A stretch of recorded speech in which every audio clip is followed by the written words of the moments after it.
Okay, so did a little bit of thinking about how to approach this data file here. And one thing we want to do is to capture information around the data file. This is also what we call metadata.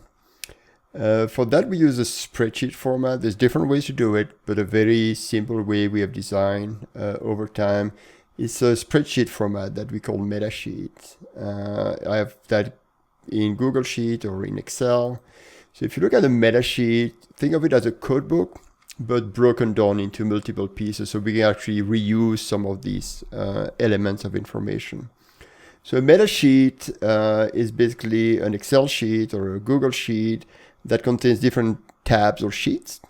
One describes the variables, one describes the classification and their codes in two different sheets.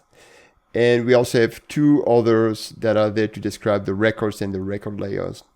Now we want to populate this with the variable names, the labels, the data types, the codes, the formats, all this type of information that we typically know as a code book, but again, we just reorganize it into multiple pieces.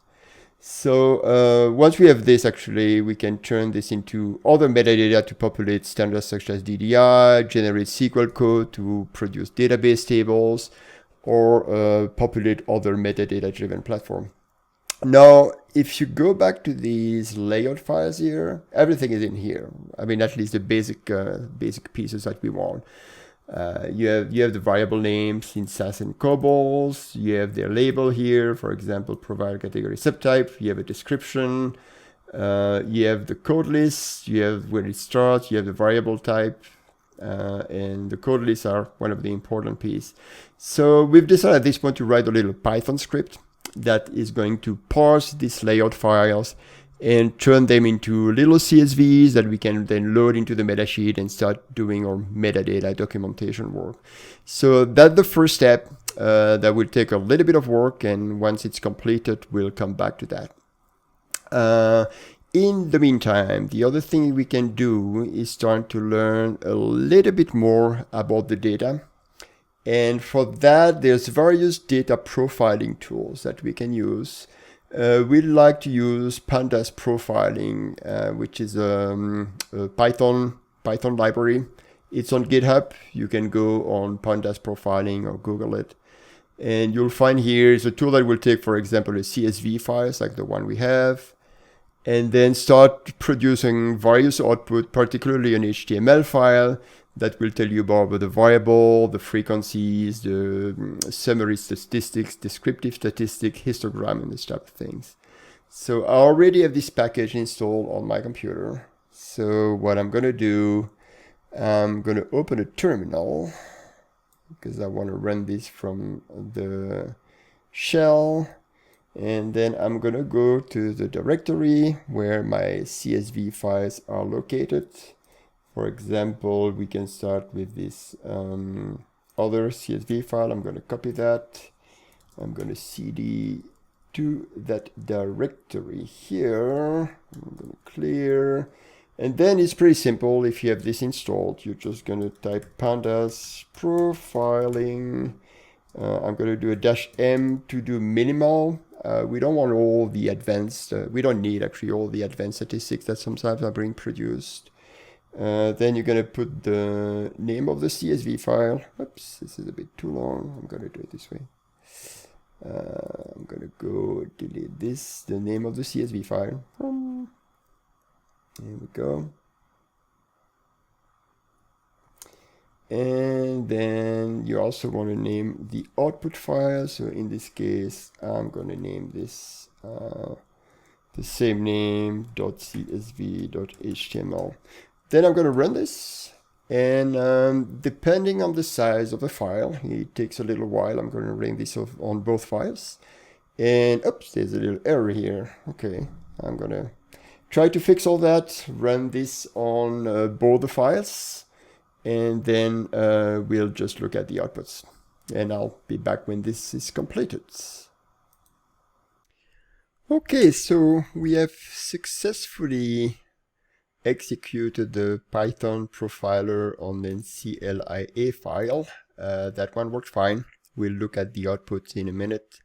What happened to the first file, the one that's called other, is that there are some special characters in the CSV file.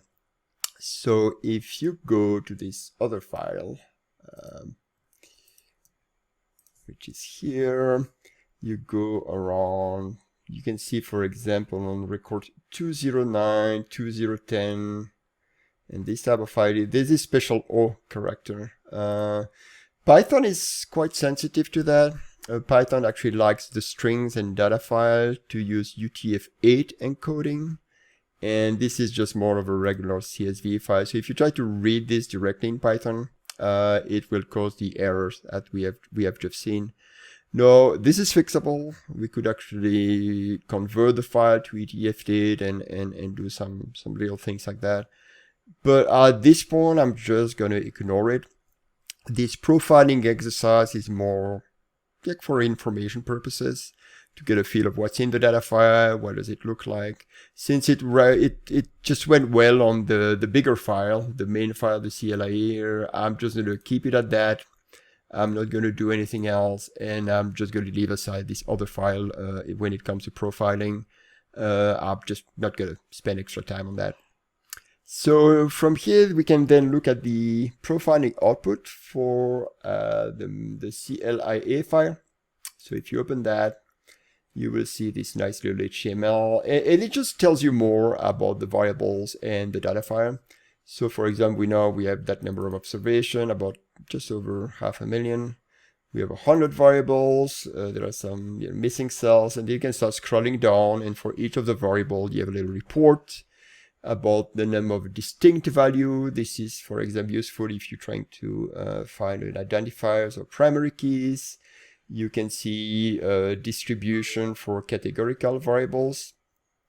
Here, like if you toggle the details, you see the high frequencies like city names, Houston, Chicago seems to dominate. And you can start scrolling down. You have these useful little graphs. You also have these warnings here that tells you a little bit more about some of these variables, like these have a high cardinality, which is useful to know for analysis or for metadata. These are constant; these don't change for the entire file. These have, for example, high number of missing values, indicate some sparse data.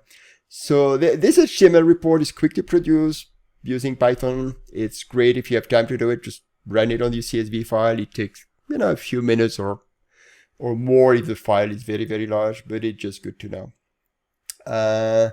Now, what I would like to do is to start populating my metasheet here. And I will show you how I did this. I want to start bringing variables in there. I'm just going to delete what I already have in there and show you a little trick, because I think it's just good to know.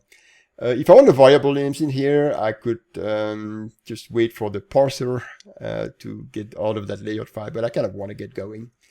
So I'm going to go to the CSV file, and this is a CLIA file, and actually I have all the variable names on this first line.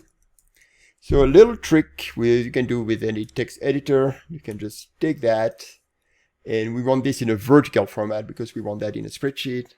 So I'm going to simply go in here and replace the comma with a carry h return line feed, which basically will put all of them in a different line. And now I have all the variable names in as one per line. I can just copy this and paste that in my metasheet, and I can start now documenting this variable in my metasheet. Again, I could wait for the parser, but kind of want to move forward. I want the variable both as a variable, but also in the record layouts. We have two different records, so two different layouts. So if I go to the layout, I'm going to do the same thing, put them in here, and I'm going to keep and do the same thing for the second file. One thing that I kind of want to know as well is this file reuse the same variable names, because then you document that variable only once, not twice, and then you reuse the variable in the record layout. Again, there's various ways to do this. I could probably paste that in the sheet and detect that in the sheet.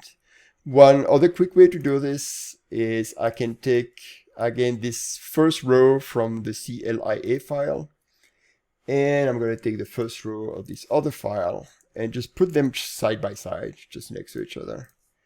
And if I basically put the second on the second line and look at them, often the same variables are at the beginning of the file. So you will find that all these variables here have the same name. And you can keep going and scrolling. And it goes to about here. So here's such a change.